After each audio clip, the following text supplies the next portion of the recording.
A gente tem uma nota para falar do Espírito Santo aqui, porque o governador do Espírito Santo, que é o Renato Casagrande, calcula que a reconstrução da infraestrutura do estado, depois de 9 dias de fortes chuvas, aí, assim como você está vendo nas imagens aí, levará 1 ano.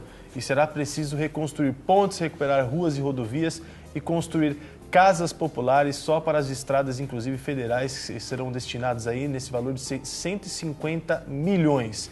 54 dos 78 municípios capixabas foram afetados, 24 pessoas morreram e mais de 60 mil pessoas ficaram desabrigadas.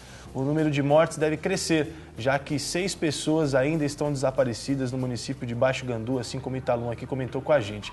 E ainda que a chuva tenha cessado, ainda há moradores ilhados no estado, sem energia elétrica e também estão sob o risco de novos deslizamentos de terra, inclusive áreas isoladas localizadas aí em maior número nos municípios de Itaguaçu e também de Baixo Gandu. Estão sendo acessadas essas áreas aí por barcos e helicópteros. Em Vila Velha, a enchente deixou um rastro de lixo, lodo e também de mau cheiro e animais aí pelas ruas. 10 bairros ainda estão sentindo ainda o efeito, né, da chuva. No bairro Jockey, por exemplo, eram vistos lá caramujos, ratos e cobras nas ruas aí ontem à noite, por exemplo. Inclusive, está a grande quantidade de mosquitos e os moradores, inclusive, estão evitando sair de casa para não contrair esse tipo de doença. O município já tem, inclusive, um caso de morte sob suspeita de leptospirose, que é a doença que pode ser transmitida aí por fezes e urinas de ratos também. No noroeste do estado, soldados do Exército deram início à montagem de uma ponte metálica provisória lá na ES 341, que liga as cidades de Pancas a Colatina. E a chuva também forte abriu aí um vão de 25 metros na pista e isolou moradores lá nos trechos de rodovias estaduais que estavam interditadas devido aos alagamentos e quedas de barreiras também, que estão sendo liberados aos poucos pelo Departamento Nacional de Infraestrutura de Transportes. A situação é crítica, tanto em Minas Gerais, no leste de Minas, quanto também no Espírito Santo. A gente trouxe 2 representantes, o Italum que tem representado aí não a defesa civil, mas também essa defesa cristã, vamos dizer assim, né, que tem ajudado de alguma maneira a contribuir com essas vítimas. Segundo a experiência de vocês, tanto do Italum na solidariedade e também no seu trabalho, Tenente, o que pode se esperar desses próximos dias, não na forma climática, mas até na reconstrução, na reabilitação, ressocialização de todas essas pessoas? Qual é o prazo que vocês acreditam diante de um país tão solidário, né? Que às vezes a gente tem até que pedir, olha gente, chegou, não tem onde colocar mais, isso é demais, a gente vê o Brasil solidário, mas qual que é a expectativa para isso tudo? Na verdade, primeiro, as doações são sempre muito bem-vindas e o país é muito solidário, a gente entende isso. A logística que eu falei, vem a dificuldade, às vezes, de você transportar esse material para o local, você selecionar que ele precisa e distribuir de uma forma coerente, né? Distribuir para realmente aquelas pessoas que precisam. Então, é um trabalho que tem que ser feito. Da questão do restabelecimento e da recuperação dos municípios, a gente sabe que isso depende muito do investimento público, porque você tem grandes obras de infraestrutura para serem feitas com as estradas, com as pontes, e realmente os valores são valores que assustam inicialmente, mas principalmente o governo federal tem como investir e tem investido agora. Uma cidade que você tem 3.500 habitantes, por exemplo, Virgolândia, que quase todos foram atingidos.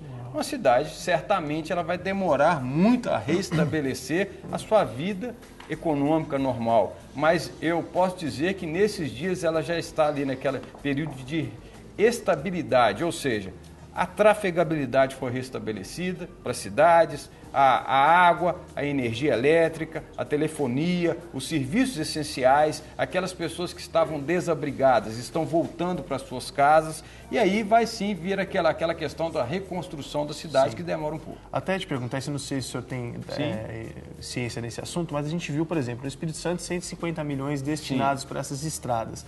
Você tem ideia, Tenente, de quanto tempo demora para esse dinheiro, enfim, chegar nas mãos dos governantes para, de fato, começar a efetuar as reconstruções? Sim, existem vários tipos de investimento nesse momento. A presidenta já até falou lá em Governador Valadares e é um instrumento que já existe, que é um cartão de pagamento de defesa civil. Esse cartão é um cartão que o município já teria que ter anteriormente, previsto para chuva, por exemplo. Então é um cartão de crédito onde, acontecido o desastre, imediatamente o governo federal pode depositar um valor para o prefeito fazer aqueles gastos que são emergenciais. Água, comida, coisas não de estrutura, mas coisas de resposta. Sim. Esse é imediato. Se você tiver o cartão, o repasse ele é em 1 e 2 dias. Serve para essas ações de resposta. Você tem aquelas transferências obrigatórias, que são aquelas exatamente que vão vir num plano de recuperação da cidade, que esse demora no mínimo, para você fazer um plano desse, 30 dias, para você ser aprovado. Isso são recursos que vão demorar aí cerca de 1 ano, ok? Então são as grandes obras que a cidade vai precisar ser feita. Uma recuperação de uma rua, uma recuperação de uma escola. Óbvio que eu estou falando de transferência do governo federal e também transferência do Estado. Sim. E, finalmente, você tem as obras que eu falei inicialmente, que são as mais importantes, que são obras de prevenção, que são obras que têm que ser feitas antes do desastre, para se evitar os desastres. Essas, então, têm um período ainda mais longo. Mas a gente sabe que a gente tem que ter a parcimônia, mas também temos que ter a paciência de esperar o tempo acontecer. Vai demorar 1 ano, 2, 3, mas na hora que ficar pronto vão evitar os desastres. Sim, muito bem. Então, o pessoal que quiser participar dessa campanha solidária que você está fazendo para o Espírito Santo, deve entrar em contato como? Hoje nós temos um hot site que está veiculando nas redes sociais, que é o www.gospelminas.com/sousolidário. www.gospelminas.com/sousolidário. E aí lá tem todas as informações, tem os pontos de coleta, como a Casa da Mocidade, algumas outras igrejas também estão apoiando, como a Sara Nossa Terra, a Milagre Sou Um. E é interessante que o Maurício estava falando sobre Itaguaçu. Eu estou conversando também com o pastor da Igreja Batista de Itaguaçu, que é o pastor Rogério França. E ele falando realmente, isso que o pastor, o tenente Fabiano estava colocando aqui pra gente. A região rural, cara, foi super atingida assim, com força. Então, realmente, essas doações têm que ser assim, específicas realmente. Que é alimento não perecível, água, produtos de higiene, entendeu? Pra gente estar mobilizando. Colocou a respeito dessa questão da logística. É interessante falar aqui, a Transpers, que é a empresa do pastor Sandro, o Lucas entrou em contato comigo e falou: a parte da logística, o que você precisar, vamos estar junto. A Transpers vai colocar todo o transporte à disposição. Então, esse motivo, esse programa aqui, realmente, a gente está abordando sobre isso, é realmente a gente, todo mundo juntar, é algo interdenominacional, não estamos aqui levantando placa nenhuma, é uma questão realmente de nós nos doarmos em prol do Espírito Santo.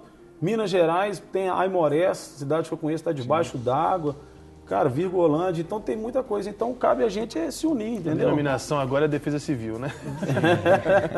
Defesa Geral. Né? Verdade. Bom, o que essas pessoas têm mais precisado? Ou até mesmo, se alguém quiser doar uma quantia de dinheiro, tem muitos empresários que gostariam de ajudar de alguma forma, mas não tem tempo e querem contribuir dessa forma. Qual que é a melhor forma de ajudar? Será que uma quantia também ajudaria? Eu acho interessante o que o tenente Fabiano colocou. No caso dessa questão financeira, eu acho que é interessante entrar em contato com os líderes, né, locais, nos casos os prefeitos, ou até mesmo algumas outras, talvez igrejas locais que realmente têm acompanhado isso de perto, junto à Defesa Civil.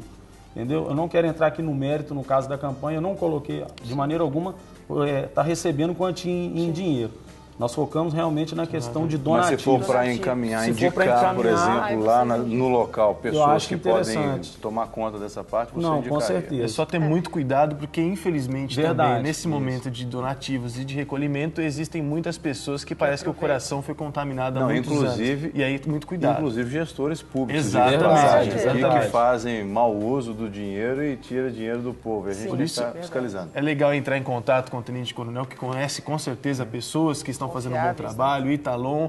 E aí, se você quer doar uma quantia financeira, eu aconselho você pegar um ônibus ou pegar um avião e ir junto com o Italon, e junto com a Defesa Civil, vai lá de perto, você mesmo vai ter o seu contato ali para abençoar, né? E de qualquer forma, os contatos estão na tela para quem quiser mais informações ou até pedir realmente indicação dos órgãos ou pessoas responsáveis por receber essa quantia de dinheiro se você não pode doar donativos, né? De qualquer forma, o contato está aí, anota.